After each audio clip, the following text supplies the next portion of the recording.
ಎಲ್ಲ ರೀತಿಯಲ್ಲೂ ಒಳ್ಳೆಯದಾಗುತ್ತೆ, ನಮಗೂ ಒಳ್ಳೆಯದಾಗುತ್ತೆ, ಬೇರೆಯವರಿಗೂ ಸಹ ಒಳ್ಳೆಯದಾಗುತ್ತೆ.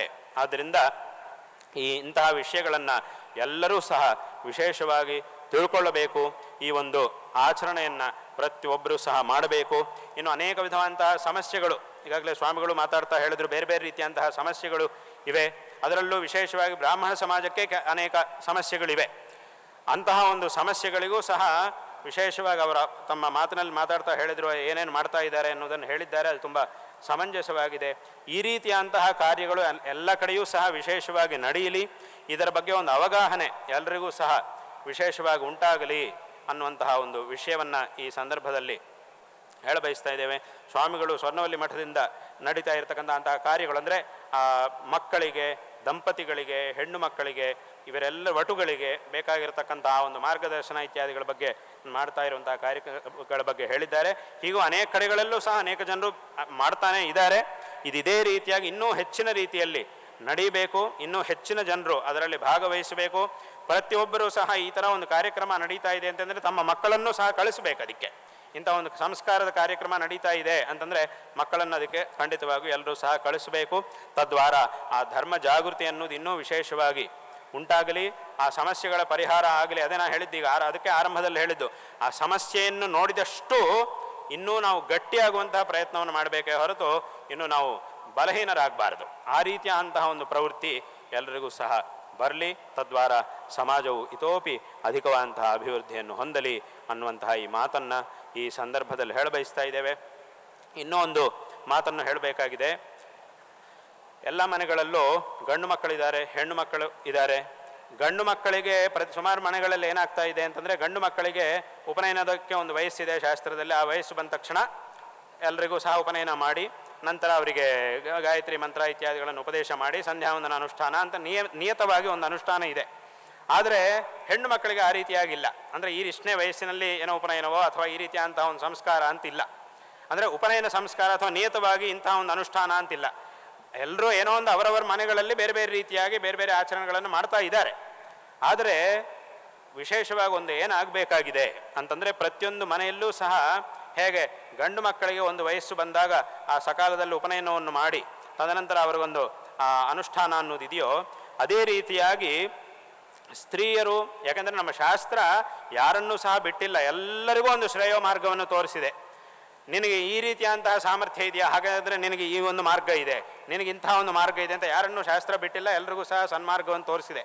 ಅದರಿಂದ ಶಾಸ್ತ್ರಗಳಲ್ಲಿ ವಿಶೇಷವಾಗಿ ಸ್ತ್ರೀಯರು, ಹೆಣ್ಣು ಮಕ್ಕಳು ಅವರೆಲ್ಲರೂ ಸಹ ಮಾಡಬಹುದಂತಹ ಜಪವನ್ನು ಮಾಡಬಹುದಂತಹ ಅನೇಕ ಮಂತ್ರಗಳನ್ನು ಶಾಸ್ತ್ರಗಳಲ್ಲಿ ಹೇಳಿದ್ದಾರೆ. ಆ ಮಂತ್ರಗಳನ್ನು ನಾವು ಹಿರಿಯರಿಂದ ಗುರುಮುಖೇನ ಮಕ್ಕಳಿಗೆ ಉಪದೇಶ ಮಾಡುವುದೋ ಅಥವಾ ಉಪದೇಶ ಮಾಡಿಸುವುದೋ ಮಾಡಿ, ಹೇಗೆ ಈ ವಯಸ್ಸಿನಲ್ಲಿ ಮಕ್ಕಳಿಗೆ ಗಂಡು ಮಕ್ಕಳಿಗೆ ಹೇಗೆ ಉಪನಯನ ಅನ್ನೋದು ನಡೀತಾ ಇದೆಯೋ, ಅದೇ ರೀತಿಯಾಗಿ ಹೆಣ್ಣು ಮಕ್ಕಳಿಗೂ ಸಹ ಅದೇ ರೀತಿಯಂತಹ ಒಂದು ವಯಸ್ಸು ಬಂದಾಗ ಅವರಿಗೂ ಸಹ ಒಂದು ಅದಕ್ಕೆ ನಾವು ಅನೇಕ ಕಡೆಗಳಲ್ಲಿ ವಿಶೇಷವಾಗಿ ಅನೇಕ ಜನ ಮಕ್ಕಳಿಗೆ ಈಗಾಗಲೇ ನಾನು ಮಾಡಿದ್ದೆ. ಸುಮಾರು ಜನ ಮಕ್ಕಳಿಗೆ, ಹೆಣ್ಣು ಮಕ್ಕಳಿಗೂ ವಿಶೇಷವಾಗಿ ದುರ್ಗಾ ಮಂತ್ರ ಹಾಗೂ ಇನ್ನು ಶಕ್ತಿ ಪಂಚಾಕ್ಷರಿ ಮಂತ್ರ ಮೊದಲಾದಂತಹ ಮಂತ್ರಗಳಿವೆ. ಆ ಮಂತ್ರಗಳನ್ನು ಉಪದೇಶ ಮಾಡಿದ್ದಲ್ಲದೆ ಅದರ ಜೊತೆಗೆ ದೇವಿ ಭಾಗವತದಲ್ಲಿ ಕೊನೆ ಸ್ಕಂಧದಲ್ಲಿ ಗಾಯತ್ರಿ ಸ್ತೋತ್ರ ಅಂತ ಒಂದಿದೆ. ಸುಮಾರು ಒಂದು 29 ಶ್ಲೋಕಗಳಿವೆ. ಆ ಗಾಯತ್ರಿ ಸ್ತೋತ್ರದಲ್ಲಿ ಅನೇಕ ಗಾಯತ್ರಿ ಅಮ್ಮನವರ ಒಂದು ವಿಶೇಷವಾದಂತಹ ಪ್ರಾರ್ಥನೆ ಇತ್ಯಾದಿಗಳೆಲ್ಲ ಇದೆ. ಅದನ್ನು ಎಲ್ಲ ಮಕ್ಕಳು ಸಹ ಪಠನ ಮಾಡಬೇಕು ಎಂಬುದಾಗಿ ಒಂದು ಅನುಷ್ಠಾನ ಪದ್ಧತಿ ಇದೆ. ಆ ಒಂದು ಅನುಷ್ಠಾನ ಪದ್ಧತಿಯಂತೆ ಅವರಿಗೆ ಉಪದೇಶವನ್ನು ಮಾಡಿದ್ದೇವೆ. ಆದ್ದರಿಂದ ಈ ಒಂದು ಕ್ರಮದಲ್ಲಿ ಇಂತಹ ಒಂದು ಸಂಪ್ರದಾಯವೂ ಸಹ ಎಲ್ಲ ಕಡೆಯೂ ವಿಶೇಷವಾಗಿ ಬರಲಿ. ಪ್ರತಿಯೊಂದು ಮನೆಯಲ್ಲೂ ಸಹ ಹೇಗೆ ಗಂಡು ಮಕ್ಕಳಿಗೆ ಈ ರೀತಿಯಂತಹ ಒಂದು ಅನುಷ್ಠಾನ ಅಂತಿದೆಯೋ, ಅದೇ ರೀತಿಯಾಗಿ ಅವರಿಗೂ ಸಹ ಗುರುಮುಖೇನ ಆ ಒಂದು ಉಪದೇಶ ಅನ್ನೋದಾಗಿ ತದ್ವಾರ ಆ ಒಂದು ಸಂಪ್ರದಾಯ ಅವರಿಗೂ ಸಹ ಒಂದು ನಿಯತವಾದಂತಹ ಒಂದು ಅನುಷ್ಠಾನ ಅನ್ನೋದು ಇರಲಿ. ತದ್ವಾರ ಅವರಿಗೂ ಸಹ ಎಲ್ಲ ರೀತಿಯಲ್ಲೂ ಒಳ್ಳೆಯದಾಗಲಿ. ಈ ರೀತಿಯಂತಹ ಒಂದು ಸಂಪ್ರದಾಯ ಎಲ್ಲ ಕಡೆಯೂ ಸಹ ವಿಶೇಷವಾಗಿ ಬರಲಿ ಎಂಬುದಾಗಿ ಈ ಸಂದರ್ಭದಲ್ಲಿ ಹೇಳಬಯಸ್ತಾ ಇದ್ದೇವೆ. ಇದು ಅತ್ಯಂತ ಅವಶ್ಯಕ. ಹಾಗೆ ಬೇರೆ ಎಲ್ಲ ರೀತಿಯಲ್ಲೂ ವಿವಾಹ ಇತ್ಯಾದಿ ಎಲ್ಲ ವಿಚಾರಗಳಲ್ಲೂ ಸಹ ಎಲ್ಲರೂ ಶಾಸ್ತ್ರೀಯವಾದಂತಹ ಮಾರ್ಗವನ್ನು ನಾವು ದಾಟಬಾರದು. ಇದನ್ನು ಸಹ ಪ್ರತಿಯೊಬ್ಬರು ಚೆನ್ನಾಗಿ ತಿಳ್ಕೊಳ್ಳಬೇಕು. ಯಾಕೆ ಅಂತಂದರೆ, ಒಂದು ಲೌಕಿಕವಾದಂತಹ ಕೆಲಸಗಳನ್ನು ಹೇಗೆ ಬೇಕಾದರೂ ಅಂದರೆ ಕಾನೂನಿಗೆ ತೊಂದರೆ ಆಗದೇ ಇರುವಂತೆ, ಶಾಸ್ತ್ರಕ್ಕೆ ಸಂಬಂಧ ಇಲ್ಲದೆ ಲೌಕಿಕವಾದಂತಹ ಕೆಲಸಗಳನ್ನು ಕಾನೂನಿಗೆ ಅನುಸಾರವಾಗಿ ಎಲ್ಲರೂ ಮಾಡಲೇಬೇಕು. ಅದನ್ನು ಮತ್ತೆ ದಾಟಬಾರದು. ಆದರೆ ಶಾಸ್ತ್ರಕ್ಕೆ ಸಂಬಂಧಪಟ್ಟಂತಹ ವಿಚಾರಗಳಿರುವಾಗ ಶಾಸ್ತ್ರ ಯಾವ ಒಂದು ಮಾರ್ಗವನ್ನು ನಮಗೆ ತೋರಿಸಿದೆಯೋ ಆ ಮಾರ್ಗದಲ್ಲೇ ನಾವು ಹೋಗಬೇಕು. ವಿವಾಹ ಅಂತಂದರೆ ಅದು ಒಂದು ಶಾಸ್ತ್ರೀಯವಾದಂತಹ ಸಂಸ್ಕಾರ. ಅದು ಬರೀ ಯಾವುದೋ ಒಂದು ಕಂಪನಿ ಇನ್ನೊಂದು ಕಂಪನಿ ಜೊತೆಗೆ MOU ಮಾಡಿಕೊಂಡು ಒಂದು 3 ವರ್ಷ 2 ವರ್ಷ 4 ವರ್ಷ ಆಮೇಲೆ ಬೇಕಂದರೆ ಇಡ್ತೀವಿ, ಇಲ್ಲ ಹೋದರೆ ಬಿಟ್ಬಿಡ್ತೀವಿ, ಇನ್ನೊಂದು ನೋಡ್ಕೊಳ್ತೀವಿ, ಇನ್ನೊಂದು ಸಂಸ್ಥೆ ಜೊತೆಗೆ ಸೇರ್ಕೊಳ್ತೀವಿ ಅಂತ ಹೀಗೆಲ್ಲ ಮಾಡ್ಲಿಕ್ಕೆ ಆಗೋದಿಲ್ಲ. ಆ ಥರದ್ದಲ್ಲ ಇದು. MOU ಅಲ್ಲ ವಿವಾಹ ಅಂತಂದರೆ. ಇದು ವಿವಾಹ ಅಂತಂದರೆ ಅದೊಂದು ಸಂಸ್ಕಾರ, ಶಾಸ್ತ್ರೀಯವಾದಂತಹ ಒಂದು ಸಂಸ್ಕಾರ. ಸಂಸ್ಕಾರ ಅಂತ ಯಾಕೆ ಇಟ್ಟಿದ್ದಾರೆ ಇದಕ್ಕೆ ಹೆಸರು ಅಂತಂದರೆ, ಲೋಕದಲ್ಲಿ ಯಾವುದಾದ್ರೂ ಒಂದು ವಸ್ತು ಎಲ್ಲೋ ಗಣಿಯಲ್ಲೆಲ್ಲೋ ಹುಟ್ಟಿರುವಂತಹ ಒಂದು ವಸ್ತು ನಮಗೆ ಉಪಯೋಗ ಆಗುವ ರೀತಿಯಲ್ಲಿ ತಯಾರಾಗಬೇಕು ಅಂತಂದರೆ ಈ ಮಧ್ಯದಲ್ಲಿ, ಅಂದರೆ ಆ ಗಣಿಯಲ್ಲಿ ಅದು ಹುಟ್ಟಿರುವ ಜಾಗದಿಂದ ನಮ್ಮ ಕೈ ತನಕ ಮಧ್ಯದಲ್ಲಿ ಆ ವಸ್ತುವಿಗೆ ಅದೆಷ್ಟೋ ಸಂಸ್ಕಾರಗಳು ನಡೀಬೇಕು. ಅದಕ್ಕೊಂದು ದೊಡ್ಡ ಪ್ರಕ್ರಿಯೆ ಇರುತ್ತೆ. ಆ ಎಲ್ಲ ಸಂಸ್ಕಾರಗಳು ನಡೆದಾಗ ಮಾತ್ರ ಆ ವಸ್ತು ನಮಗೆ ಉಪಯೋಗಕಾರಿ ಆಗುತ್ತೆ. ಅದೇ ರೀತಿ ಮನುಷ್ಯನ ಒಂದು ಜನ್ಮ ಏನಿದೆಯೋ ಇದಕ್ಕೂ ಸಹ ಅನೇಕ ವಿಧವಾದಂತಹ ಸಂಸ್ಕಾರಗಳು ನಡೀಬೇಕು. ಆ ಎಲ್ಲ ಸಂಸ್ಕಾರಗಳು ನಡೆದಾಗ ಮಾತ್ರ ಈ ಜೀವನದ ಒಂದು ಮುಖ್ಯವಾದಂತಹ ಉದ್ದೇಶ ಸಿದ್ಧಿ ಆಗುತ್ತೆ. ಅದೇ ಶ್ರೇಯಸ್ಸು. ನಾವು ಆ ಶ್ರೇಯಸ್ಸನ್ನು ಪಡೆಯುವುದಕ್ಕೆ ಸಾಧ್ಯ ಆಗುತ್ತೆ. ಅಂತಹ ಸಂಸ್ಕಾರಗಳೇ ಈ ವಿವಾಹ, ಉಪನಯನ ಇತ್ಯಾದಿ ಸಂಸ್ಕಾರಗಳು. ಆದ್ದರಿಂದ ಇದನ್ನು ಬರೀ ಲೌಕಿಕವಾದಂತಹ ದೃಷ್ಟಿಯಿಂದ ನಾವು ನೋಡಬಾರ್ದು. ಹಿಂದಿನ ಕಾಲದಲ್ಲಿ ಹೇಗಿರ್ತಿತ್ತು ಅಂತಂದರೆ ಯಾವುದನ್ನು ನೋಡಬೇಕೋ ಅದನ್ನು ನೋಡ್ತಾ ಇದ್ರು, ವಿವಾಹ ಮಾಡ್ತಾ ಇದ್ರು. ಆದರೆ ಇವಾಗ ಹಾಗಲ್ಲ. ಬೇಡದೇ ಇರುವಂತಹ ವಿಷಯಗಳನ್ನೆಲ್ಲ ನೋಡೋದು. ಅದಾಗಬೇಕು, ಇದು ಹೀಗೆ ಇರಬೇಕು, ಅದು ಹಾಗೇ ಇರಬೇಕು, ಅವರು ಬದನೆಕಾಯಿ ಪಲ್ಯನೇ ಊಟ ಮಾಡಬೇಕು, ಕಾಫಿನೇ ಕುಡಿಬೇಕು, ಇದನ್ನೇ ಮಾಡಬೇಕು, ಇದೇ ಮಾತು. ಈಗಿನ ಸುಮಾರು ಕಡೆಗಳಲ್ಲಿ ನಾವು ನೋಡ್ತಾ ಇರ್ತೀನಿ. ಏನೋ ಒಂದು ಸಂಬಂಧ ಬಂದಿದೆ ಅಂತ ಹೇಳ್ತಾರೆ. ಸರಿ, ಒಳ್ಳೇದಪ್ಪ, ಸಂತೋಷ. ಆಮೇಲೆ ಕೇಳಿದಾಗ ಏನಪ್ಪ ಸಂಬಂಧ ಬಂತು ಅಂತ ಹೇಳಿದ್ರಲ್ಲ, ಹಿಂದಿನ ಸಲ ಏನಾಯಿತು ಅಂದರೆ, ಅದಾಗಲಿಲ್ಲ. ಯಾಕಾಗಿಲ್ಲ ಅಂತಂದರೆ, ಏನೋ ನಿಜವಾದಂತಹ ಒಂದು ಗಂಭೀರವಾದ ವಿಷಯ ಇದ್ದರೆ ಅದು ಬೇರೆ ವಿಷಯ.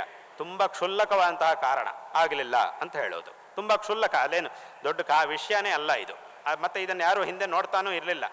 ಈ ಥರದ್ದು ಯಾವುದನ್ನು ನೋಡದೇನೆ ಯಾವುದು ನೋಡಬೇಕೋ ಅದನ್ನು ನೋಡಿ ವಿವಾಹ ಮಾಡಿಕೊಂಡವರು ತುಂಬ ಸುಖವಾಗಿದ್ದಾರೆ. ಇವತ್ತಿಗೂ ತುಂಬ ಸುಖವಾಗಿದ್ದೇ ಇದ್ದಾರೆ. ಅವರ ಪರಿವಾರ ಎಲ್ಲ ತುಂಬ ಸುಖವಾಗಿದ್ದಾರೆ. ಆ ಥರಷ್ಟು ಬೇಕಾದಷ್ಟು ಉದಾಹರಣೆಗಳು ನಮ್ಮ ಕಣ್ಣು ಮುಂದೆನೇ ಇದೆ. ಆದ್ದರಿಂದ ಇಂತಹ ಕ್ಷುಲ್ಲಕವಾದಂತಹ ವಿಚಾರಗಳನ್ನು ನೋಡದೆ ಸರಿಯಾಗಿ ವಿವಾಹವನ್ನು ಧರ್ಮ ಮಾರ್ಗ, ಶಾಸ್ತ್ರವು ನಮಗೆ ಯಾವ ಮಾರ್ಗವನ್ನು ಹಾಕಿಕೊಟ್ಟಿದೆಯೋ ಆ ಮಾರ್ಗದಲ್ಲಿ ಈ ಸಂಸ್ಕಾರಗಳನ್ನು ಮಾಡಿಕೊಂಡು ಜೀವನವನ್ನು ಸಾರ್ಥಕ ಮಾಡಿಕೊಳ್ಳಬೇಕು. ಹಾಗೆ ತದನಂತರ ವಿಶೇಷವಾಗಿ ಅದೇ ಮಕ್ಕಳಿಗೆ ವಿಶೇಷವಾಗಿ ಇಂತಹ ಸಂಸ್ಕಾರವನ್ನು ಹೇಳಿಕೊಡುವುದು ಇದು ಸಹ ಅತ್ಯಂತ ಅವಶ್ಯಕ. ಈ ಸಂತಾನಾಭಿವೃದ್ಧಿ ಅದು ಸಹ ಅವಶ್ಯಕ. ಮತ್ತು ಅವರಿಗೆ ಬರೀ ಅಷ್ಟು ಮಾತ್ರ ಮಾಡಿದರೆ ಉಪಯೋಗ ಇಲ್ಲ. ಯಾಕಂದರೆ ಈಗ ನಮ್ಮ ಹತ್ರ ಇತ್ತೀಚೆಗೆ ಯಾರೊಬ್ಬರು ಬಂದು ಹೇಳಿದರು, ಏನು ಅಂತಂದರೆ, ಸ್ವಾಮಿ ತಾವು ಅಪ್ಪಣೆ ಮಾಡಿ ಎಲ್ಲರಿಗೂ ಸಹ ಸುಮಾರು ಜನ ಮಕ್ಕಳು ಹುಟ್ಟಲಿ ಅಂಥೇಳಿ ಎಲ್ಲರೂ ಸಹ ಈ ಥರ ನೀವು ಅಪ್ಪಣೆ ಮಾಡಿ ಅಂಥೇಳಿ ಹೇಳಿದರು. ಈ ಥರ ಆಗಬೇಕು, ಬರೀ ಇಬ್ಬರು ಅಂತಲ್ಲ, ತುಂಬ ಜನ ಆಗಬೇಕು ಅಂಥೇಳಿ ನೀವು ಅಪ್ಪಣೆ ಮಾಡಿ ಅಂತ ಹೇಳಿದರು. ನಾನು ಹೇಳಿದೆ, ನಾನು ಸಂತಾನ ಆಗಬೇಕು ಅಂತ ನಾನು ಹೇಳ್ತೀನಿ. ಅದೇ ರೀತಿ ಅದಕ್ಕಿಂತಲೂ ಮುಖ್ಯವಾಗಿ ಇರುವಂತಹ ಸಂತಾನಕ್ಕೆ ಸಂಸ್ಕಾರವನ್ನು ಕೊಡಿ ಅಂತ ನಾನು ಹೇಳ್ತೀನಿ. ಅದನ್ನು ನಾನು ಪ್ರಧಾನವಾಗಿ, ಸಂತಾನವೂ ಬೇಕೇ ಬೇಕು. ಆ ವಂಶವೃದ್ಧಿ ಅನ್ನೋದು ಆಗಲೇಬೇಕು, ಅದು ಸಹ ಆಗಬೇಕು, ಅದು ಅವಶ್ಯಕ. ಅದನ್ನು ಬಿಡಬಾರದು. ಖಂಡಿತವಾಗಿಯೂ ವಂಶವೃದ್ಧಿ ಅನ್ನೋದು ವಿಶೇಷವಾಗಿ ಆಗಬೇಕು. ಅದಕ್ಕೊಂದು ಪ್ರಯತ್ನಶೀಲರಾಗಬೇಕು. ಆದರೆ ಬರೀ ಅಷ್ಟನ್ನು ಮಾತ್ರ ಮಾಡ್ತಾ ಇದ್ದರೆ ಸಾಕು. ತುಂಬ ಜನ ಮಕ್ಕಳಿದ್ದಾರೆ, ಆದರೆ ಯಾರಿಗೂ ಸಂಸ್ಕಾರ ಇಲ್ಲ ಅಂತಂದರೆ ಆಗ ಉಪಯೋಗ ಇಲ್ಲ. ಅದಕ್ಕೆ ಶಾಸ್ತ್ರದಲ್ಲಿ ಒಂದು ಮಾತು ಹೇಳಿದ್ದಾರೆ, ಶತಮಪ್ಯಂಧಾನಾನ್ ಅಪಶ್ಯತಿ ಅಂತ ಒಂದು ಮಾತಿದೆ. ಅಂದರೆ ಇದರ ಅರ್ಥ ಏನು? 100 ಜನ ಕುರುಡ್ರಿದ್ರೂ ಅವರಿಗೆ ನೋಡ್ಲಿಕ್ಕಾಗೋದಿಲ್ಲ. ಈ ವಸ್ತು ಚೆನ್ನಾಗಿದೆಯಾ, ಇದು ಬಿಳಿ ಬಣ್ಣನ ಕಪ್ಪು ಬಣ್ಣನ ನೋಡಿ ಹೇಳಿ ಅಂತಂದರೆ 100 ಜನನೂ ಕುರುಡ್ರಾಗ್ಬಿಟ್ರೆ ಅವರಿಗೆ ನೋಡಿ ಹೇಳೋಕ್ಕಾಗೋದಿಲ್ಲ ಯಾವ ಬಣ್ಣ ಅಂತ. ಅದೇ ಒಬ್ಬ ಕಣ್ಣಿದ್ದವನಾದರೆ ಸಾಕು, ಅವನು ನೋಡಿಬಿಟ್ಟು ಹೇಳ್ತಾನ, ಇದು ಚೆನ್ನಾಗಿದೆ, ಇದಾಗಬಹುದು, ಇದು ಬಿಳಿ ಬಣ್ಣ ಅಥವಾ ನೀಲಿ ಬಣ್ಣ ಅಂತ ಅವನು ಹೇಳ್ತಾನೆ. ಆದ್ದರಿಂದ ಸಂಸ್ಕಾರಹೀನರಾಗಬಾರದು. ಇರುವಂತಹ ಮಕ್ಕಳಿಗೆ ವಿಶೇಷವಾಗಿ ಸಂಸ್ಕಾರವನ್ನು ಕೊಡಿ. ಈ ಒಂದು ವಿಷಯವನ್ನು ಎಲ್ಲರೂ ಸಹ ಚೆನ್ನಾಗಿ ತಿಳ್ಕೊಳ್ಬೇಕು.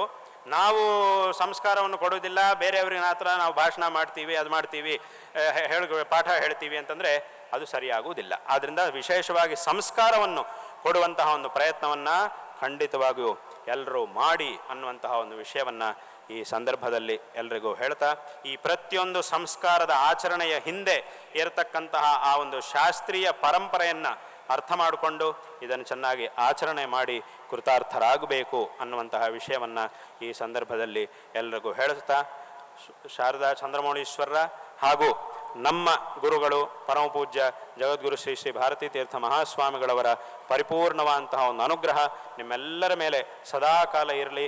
ತದ್ವಾರ ಎಲ್ಲರಿಗೂ ಸಹ ಎಲ್ಲ ರೀತಿಯಲ್ಲೂ ಒಳ್ಳೆಯದಾಗಲಿ. ಈ ಬ್ರಾಹ್ಮಣ ಸಮಾಜ ಹಾಗೂ ಇತರ ಸಮಾಜಗಳು ಸಹ ಎಲ್ಲ ಆಸ್ತಿಕರೂ ಸಹ ಶ್ರೇಯೋವಂತರಾಗಲಿ, ಎಲ್ಲರಿಗೂ ಸಹ ಅದರಿಂದ ಒಳ್ಳೆಯದಾಗಲಿ ಎಂಬುದಾಗಿ ಹೇಳ್ತಾ ಈ ಸಂದರ್ಭದಲ್ಲಿ ನಮ್ಮ ನಾರಾಯಣ ಸ್ಮರಣಪೂರ್ವಕವಂತಹ ಆಶೀರ್ವಾದಗಳನ್ನು ಮಾಡ್ತಾ ಇದ್ದೇವೆ. ನಾವು ಆರಂಭದಲ್ಲಿ ಒಂದು ಮಾತು ಹೇಳಿದೆ, ಎಲ್ಲರಲ್ಲೂ ಸಹ ಐಕಮತ್ಯ ಇರಬೇಕು ಅನ್ನುವಂತಹ ಒಂದು ಮಾತನ್ನು ನಾನು ಹೇಳಿದ್ದೆ. ಈ ರೀತಿಯಂತಹ ಒಂದು ಐಕಮತ್ಯ ಇರಬೇಕು ಅಂದರೆ ಆ ಐಕಮತ್ಯ ಇದೆ ಅನ್ನೋದಕ್ಕೆ ಒಂದು ನಿದರ್ಶನ ಏನಾಗಬೇಕು ಅಂತಂದರೆ, ಹಿಂದೆಲ್ಲ ಒಂದ್ಸಲಿ ಮಾತಾಡ್ತಿರುವಾಗ ಅಧ್ಯಕ್ಷರು ಇತ್ಯಾದಿಗಳೆಲ್ಲ ಸಭೆಯವರು ಬ್ರಾಹ್ಮಣ ಮಹಾಸಭೆಯವರು ನಮ್ಮ ಹತ್ರ ಬಂದು ಮಾತನಾಡುವಾಗ ಒಂದು ವಿಚಾರ ಬಂತು. ಏನು ಅಂತಂದರೆ, ನಮ್ಮ ಒಂದು ಸಮಾಜದಲ್ಲಿ ಈ ಬ್ರಾಹ್ಮಣ ಸಮಾಜದ ಅಧ್ಯಕ್ಷರಾಗಿ ಒಬ್ಬರನ್ನು ಆಯ್ಕೆ ಮಾಡುವುದು ಅಂತಿರುತ್ತೆ. ಆ ಅಧ್ಯಕ್ಷರನ್ನಾಗಿ ಆಯ್ಕೆ ಯಾರನ್ನು ಮಾಡಬೇಕಾಗಿದೆಯೋ ಅದಕ್ಕಾಗಿ ಮಾಮೂಲಿಯಾಗಿ ಲೋಕದಲ್ಲಿ ನಡೀತಾ ಇರುವಾಗ ಒಂದು ಎಲೆಕ್ಷನ್ ಮಾಡುವುದು, ಅದರಲ್ಲಿ ಅಧ್ಯಕ್ಷರನ್ನ ಆಯ್ಕೆ ಮಾಡುವುದು ಅಂತೆಲ್ಲ ನಡೀತಾ ಇರುತ್ತೆ. ಇಲ್ಲೂ ಸಹ ಅದೇ ಪದ್ಧತಿ, ಲೋಕದಲ್ಲಿ ಆ ಥರ ಪದ್ಧತಿ ಇರುವುದರಿಂದ ಇಲ್ಲೂ ಅದೇ ಸಹ ನಡೀತಾ ಇರುತ್ತೆ. ಆದರೆ ಅದಕ್ಕಿಂತಲೂ ಈ ಚುನಾವಣೆ ಇತ್ಯಾದಿಗಳು ಯಾವುದೂ ಇಲ್ಲದೆ ಎಲ್ಲರೂ ಸಹ ಇಂಥವರು ಆಗಬೇಕು ಅಂತ ಐಕಮತ್ಯದಿಂದ ಹೇಳಿಬಿಟ್ರೆ ಅದರಲ್ಲಿ ನಿಜವಾಗಲೂ ಎಲ್ಲರ ಒಂದು ಐಕಮತ್ಯ ಇದೆ ಅನ್ನೋದು ಸಾಬೀತಾದಂಗಾಗುತ್ತೆ. ಹೌದು, ಇದೆಲ್ಲರಿಗೂ ಒಂದು ಐಕಮತ್ಯ ಇದ್ದೇ, ಬ್ರಾಹ್ಮಣ ಸಮಾಜದಲ್ಲಿ ಎಲ್ಲರಿಗೂ ಸಹ ಒಂದು ಐಕಮತ್ಯ ಉಂಟು ಅನ್ನೋದನ್ನು ಅದು ಸ್ಪಷ್ಟವಾಗಿ ನಾವು ತಿಳಿಸಿದ ಹಾಗಾಗುತ್ತೆ. ಆದ್ದರಿಂದ ಅದೊಂದು ಆ ಒಂದು ಕೆಲಸ ಆಗಬೇಕು ಅಂತ ಆ ಒಂದು ವಿಚಾರ ಹಿಂದೆ ಮಾತಾಡ್ತಿರುವಾಗ ಬಂತು. ಹಾಗೆ ಅದನ್ನೇ ಇವತ್ತಿನ ದಿವಸ ನಾನು ಹೇಳ ಬಯಸ್ತಾ ಇದ್ದೀನಿ. ಅಂದರೆ ಏನು, ಅದನ್ನೇ ಯುನಾನಿಮಸ್ ಆಗಿ ಅಂತ ವ್ಯಾವಹಾರಿಕದಲ್ಲಿ ಹೇಳ್ತೀವಿ. ಅದರಿಂದ ಎಲ್ಲರೂ ಸಹ ಇಂಥವರು ನಮಗಾಗಬೇಕು ಅಂಥೇಳಿ ಒಂದೇ ತೀರ್ಮಾನಕ್ಕೆ ಬಂದರೆ ನಿಜವಾಗಲೂ ಅಲ್ಲಿಂದ ಆ ಒಂದು ಐಕಮತ್ಯ ಅನ್ನೋದು ಪರಿಪೂರ್ಣವಾಗಿ ಬಂತು ಅಂತ ನಾವು ತಿಳ್ಕೊಳ್ಳಬಹುದು. ಆದ್ದರಿಂದ ಈ ರೀತಿಯಾಗಿ ನಡೆಯಲಿ. ಮತ್ತು ಈ ರೀತಿಯಾಗಿ ಮಾಡುವುದರಿಂದ ತುಂಬ ದೊಡ್ಡ ಶ್ರಮವೂ ತಪ್ಪುತ್ತೆ ಎಲ್ರಿಗೂ ಸಹ. ಆದ್ದರಿಂದ ಇದನ್ನು ಆಯ್ಕೆ ಆಗಲಿ, ಸರಿಯಾದಂತಹ ಒಂದು ಆಯ್ಕೆ ಆಗಲಿ, ತದ್ವಾರ ವಿಶೇಷವಾಗಿ ಎಲ್ರಿಗೂ ಸಹ ಒಳ್ಳೆಯದಾಗಲಿ ಎಂಬುದಾಗಿ ಈ ಸಂದರ್ಭದಲ್ಲಿ ಹೇಳಬಯಸ್ತಾ ಎಲ್ಲರಿಗೂ ಮತ್ತೊಮ್ಮೆ ಆಶೀರ್ವಾದಗಳನ್ನು ತಿಳಿಸ್ತಾ ಇದ್ದೇವೆ. ಇವತ್ತಿನ ಸಂದರ್ಭದಲ್ಲಿ ನಮಗೆ ಮತ್ತು ವಿಶೇಷವಾಗಿ ಈ 2 ದಿವಸಗಳ ಕಾರ್ಯಕ್ರಮದಲ್ಲಿ ನಮ್ಮ ರಾಜ್ಯದ ಅನೇಕ ಮಠಾಧಿಪತಿಗಳು, ನಮ್ಮ ಪ್ರೀತಿಪಾತ್ರರಾಗಿರ್ತಕ್ಕಂತಹ ಅನೇಕ ಜನ ಮಠಾಧಿಪತಿಗಳು ಇದರಲ್ಲಿ ಭಾಗವಹಿಸ್ತಾ ಇದ್ದಾರೆ. ಅದರಲ್ಲೂ ವಿಶೇಷವಾಗಿ ಇವತ್ತಿನ ದಿವಸ ನಮ್ಮ ಅತ್ಯಂತ ಪ್ರೀತಿಯಾದರುಗಳಿಗೆ ಪಾತ್ರರಾಗಿರ್ತಕ್ಕಂತಹ ಮಠಾಧಿಪತಿಗಳು ಇಲ್ಲಿದ್ದಾರೆ. ಸ್ವರ್ಣವಲ್ಲಿ ಮಠಾಧೀಶರಾದ ಗಂಗಾಧರೇಂದ್ರ ಸರಸ್ವತಿ ಸ್ವಾಮಿಗಳವರಿದ್ದಾರೆ, ಹಾಗೂ ಶಿವಗಂಗಾ ಮಠಾಧೀಶರು ಪುರುಷೋತ್ತಮ ಭಾರತಿ ಸ್ವಾಮಿಗಳವರಿದ್ದಾರೆ, ಹಾಗೂ ನೆಲಮಾವು ಮಠಾಧೀಶರು ಮಾಧವಾನಂದ ಭಾರತಿ ಸ್ವಾಮಿಗಳಿದ್ದಾರೆ, ಹಾಗೂ ಅದ್ವೈತಾನಂದ ಭಾರತಿ ಸ್ವಾಮಿಗಳು ಆವಣಿ ಮಠಾಧೀಶರು ಅವರಿದ್ದಾರೆ. ಇವರೆಲ್ಲರೂ ಸಹ ಇವತ್ತಿನ ದಿವಸ ಇಲ್ಲಿ ಇರುವುದು ನಮ್ಮ ಮನಸ್ಸಿಗೆ ಅತ್ಯಂತ ಸಂತೋಷವನ್ನು ಉಂಟು ಮಾಡ್ತಾ ಇದೆ. ವಿಶೇಷವಾಗಿ ನಿಮಗೆಲ್ಲ ಎಲ್ಲ ಆಸ್ತಿಕರಿಗೂ ಸಹ ನಾರಾಯಣ ಸ್ಮರಣಪೂರ್ವಕವಾಗಿ ನಾವು ಆಶೀರ್ವಾದಗಳನ್ನು ಎಲ್ಲ ಆಸ್ತಿಕರಿಗೂ ತಿಳಿಸ್ತಾ ಇದ್ದೇವೆ. ಹಾಗೆ ಈ ಒಂದು ಸಂದರ್ಭದಲ್ಲಿ ಈ ಬ್ರಾಹ್ಮಣ ಮಹಾಸಭೆಯ ಅಧ್ಯಕ್ಷರಾಗಿ ಈ ಎಲ್ಲ ಕಾರ್ಯವನ್ನು ಸಹ ಉತ್ತಮವಾದಂತಹ ರೀತಿಯಲ್ಲಿ ಮಾಡ್ತಾ ಎಲ್ಲರನ್ನೂ ಸಹ ಸೇರಿಸಿಕೊಂಡು ಎಲ್ಲ ಆಸ್ತಿಕರು, ಎಲ್ಲ ಬ್ರಾಹ್ಮಣ ಸಮಾಜದವರು ಹಾಗೂ ಎಲ್ಲ ರಾಜಕೀಯ ಮುಖಂಡರು ಎಲ್ಲರ ಒಂದು ಸಹಕಾರ ಅನ್ನೋದು ಅತ್ಯಂತ ಅವಶ್ಯಕವಾಗಿದೆ. ಅಂಥ ಎಲ್ಲ ರಾಜಕೀಯ ಮುಖಂಡರನ್ನು, ಅತ್ಯಂತ ಪ್ರಮುಖರನ್ನು, ವಿಶೇಷವಾದಂತಹ ಸಾಧನೆಗಳನ್ನು ಮಾಡಿರ್ತಕ್ಕಂತಹ ಎಲ್ಲರನ್ನೂ ಸಹ ಈ ಸಂದರ್ಭದಲ್ಲಿ ಸೇರಿಸಿ ಒಗ್ಗೂಡಿಸಿ ಈ ಕಾರ್ಯಕ್ರಮವನ್ನು ಮಾಡ್ತಾ ಇರುವುದು ಸಂತೋಷಕರವಾದಂತಹ ವಿಷಯ. ಅಶೋಕ್ ಹರನಹಳ್ಳಿ ಅವರಿಗೆ ನಾರಾಯಣ ಸ್ಮರಣಪೂರ್ವಕವಾಗಿ ಆಶೀರ್ವಾದಗಳನ್ನು ಮಾಡ್ತಾ ಇದ್ದೇವೆ. ಉತ್ತಮವಾದಂತಹ ರೀತಿಯಲ್ಲಿ ಇದನ್ನು ನೆರವೇರಿಸ್ತಾ ಇದ್ದಾರೆ. ಅವರಿಗೆ ನಾವು ಆಶೀರ್ವಾದಗಳನ್ನು ಮಾಡ್ತಾ ಇದ್ದೇವೆ. ಮತ್ತು ಅವರ ಜೊತೆಗಿರತಕ್ಕಂತಹ ಎಲ್ಲರಿಗೂ ಸಹ, ಎಲ್ಲ ಉಪಾಧ್ಯಕ್ಷರುಗಳು, ಎಲ್ಲ ಕಾರ್ಯದರ್ಶಿಗಳು, ಹೀಗೆ ಎಲ್ಲ ಸದಸ್ಯರು ಎಲ್ಲರಿಗೂ ಸಹ ನಾವು ಇದರಲ್ಲಿ ಭಾಗವಹಿಸಿದಂತಹ ಎಲ್ಲ ಆಸ್ತಿಕರಿಗೂ ನಾವು ಆಶೀರ್ವಾದಗಳನ್ನು ಮಾಡ್ತಾ ಇದ್ದೇವೆ. ವಿಶೇಷವಾಗಿ ಇವತ್ತಿನ ದಿವಸ ನಮ್ಮ ಗುರುಗಳ ಈ ಸುವರ್ಣ ಭಾರತಿ ಮಹೋತ್ಸವದ ಒಂದು ಸಂದರ್ಭದ ನಿಮಿತ್ತವಾಗಿ ಇವತ್ತಿನ ದಿವಸ ಈ ಒಂದು ಕಾರ್ಯಕ್ರಮದಲ್ಲಿ ಪ್ರಾರಂಭದ ಈ ಒಂದು ವ್ಯವಧಿಯಲ್ಲಿ ವಿಶೇಷವಾಗಿ ನಮ್ಮ ಗುರುಗಳಿಗೆ ಆತ್ಮೀಯರಾಗಿ ಗುರು ಸೇವೆಯನ್ನು ಮಾಡಿರ್ತಕ್ಕಂತಹ ಅನೇಕ ಜನರಿಗೆ ಒಂದು ಪುರಸ್ಕಾರವನ್ನು, ಗುರುಸೇವಾ ಪುರಸ್ಕಾರವನ್ನು ಸಹ ಈ ಬ್ರಾಹ್ಮಣ ಮಹಾಸಭೆಯಿಂದ ನೀಡಿರುವುದು ಅದು ನಮ್ಮ ಮನಸ್ಸಿಗೆ ಅತ್ಯಂತ ಸಂತೋಷವನ್ನು ಉಂಟು ಮಾಡ್ತಾ ಇದೆ.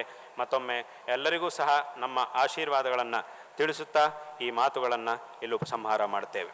ಹರ ನಮಃ ಪಾರ್ವತೀ ಪತಯೇ, ಹರ ಹರ ಮಹಾದೇವ.